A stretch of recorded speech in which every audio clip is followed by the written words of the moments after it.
कानून को ताक पे रखते हुए, संविधान को ताक पे रखते हुए भारतीय जनता पार्टी ये साजिश रच रही थी कि वो नॉमिनेटेड पार्षदों से वोट करवा के मेयर के चुनाव, डिप्टी मेयर के चुनाव और स्टैंडिंग कमेटी के चुनाव में किसी तरह से अपनी मेजॉरिटी लेकर आएगी।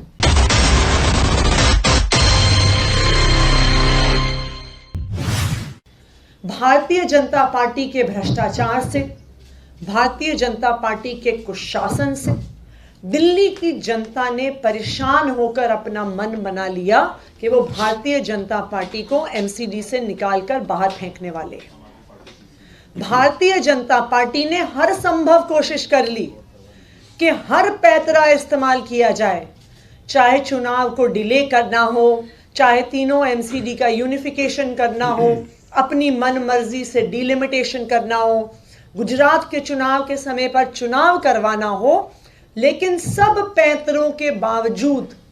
दिल्ली की जनता ने भारतीय जनता पार्टी को एमसीडी से निकालकर बाहर फेंक दिया।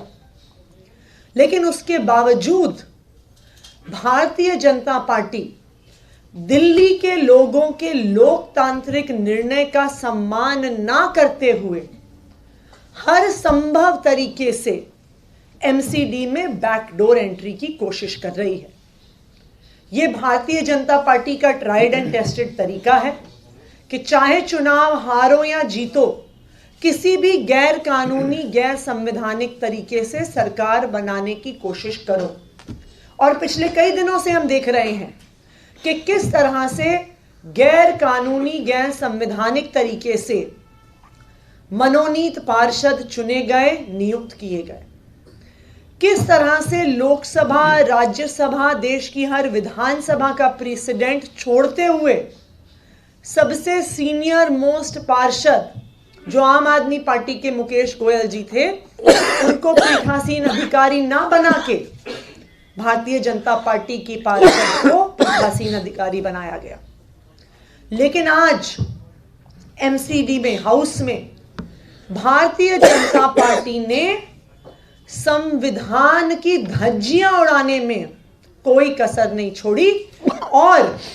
बहुत बड़ी साजिश भारतीय जनता पार्टी द्वारा आज रची जा रही थी। ये क्या साजिश थी?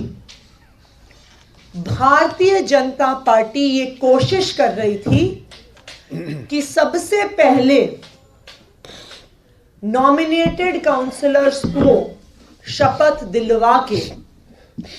हर कानून और हर संविधान के विरोध में जाकर इन नॉमिनेटेड काउंसलर्स से मेयर, डिप्टी मेयर और स्टैंडिंग कमेटी के चुनाव में वोट डलवाएंगे। ये भारतीय जनता पार्टी की प्लानिंग थी। चुनाव तो वो हार गए हैं, संख्या बल उनके पास है नहीं, तो ना उन्होंने मेयर का चुनाव जीतना था, ना उन्होंने डिप्टी मेयर का चुनाव जीतना था, ना उन्होंने स्टैंडिंग कमेटी के चुनाव में 2 से ज्यादा सीटें पानी थी। लेकिन आज वो गैर कानूनी तरीके से नॉमिनेटेड काउंसलर्स को वोट दिलवाने की प्लानिंग करके आए थे, जबकि ये एक वेल एस्टैब्लिश्ड, वेल सेटल्ड, कानूनी और संवैधानिक निर्णय है कि जो नॉमिनेटेड काउंसलर हैं वो किसी भी कॉरपोरेशन में वोट नहीं डाल सकते हैं। दिल्ली में ही कुछ साल पहले 2015 में कुछ नॉमिनेटेड पार्षद हाईकोर्ट गए ये कहने के लिए कि हमें भी वोट डालने का अधिकार होना चाहिए, लेकिन हाईकोर्ट के इस ऑर्डर ने स्पष्ट किया कि उनको यह अधिकार नहीं है। इस ऑर्डर को डबल बेंच के सामने भी चैलेंज किया गया, लेकिन उस डबल बेंच ने भी स्पष्ट किया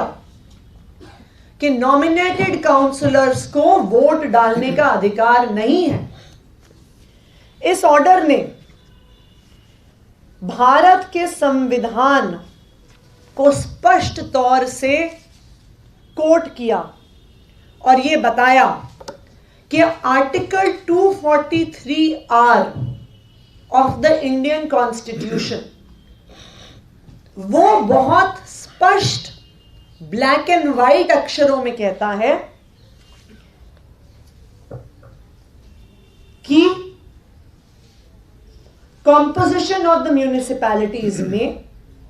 कुछ ऐसे लोगों को नॉमिनेट किया जा सकता है who have special knowledge or experience in municipal administration,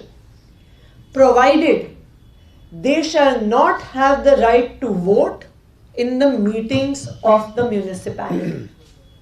ये स्पष्ट तौर पे आर्टिकल 243R भारत के संविधान में लिखा है। दूसरा, जो दिल्ली म्यूनिसिपल कॉर्पोरेशन एक्ट है वो जिस सेक्शन में इस्टेब्लिशमेंट ऑफ द कॉर्पोरेशन जहां पे वो नॉमिनेटेड काउंसलर की बात करता है, सेक्शन 3B1 में ये कहता है that the nominated members under this sub-clause shall not have the right to vote in the meetings of the corporation. DMC act ये स्पष्ट तौर पे कहता है, देश का संविधान ये स्पष्ट तौर पे कहता है, और दिल्ली हाई कोर्ट के ऑर्डर ये बहुत स्पष्ट तौर से कहते हैं कि किसी भी नॉमिनेटेड मेंबर को वोट देने का म्युनिसिपल कॉर्पोरेशन की मीटिंग्स में अधिकार नहीं है। लेकिन आज कानून को ताक पे रखते हुए, संविधान को ताक पे रखते हुए भारतीय जनता पार्टी ये साजिश रच रही थी कि वो नॉमिनेटेड पार्षदों से वोट करवा के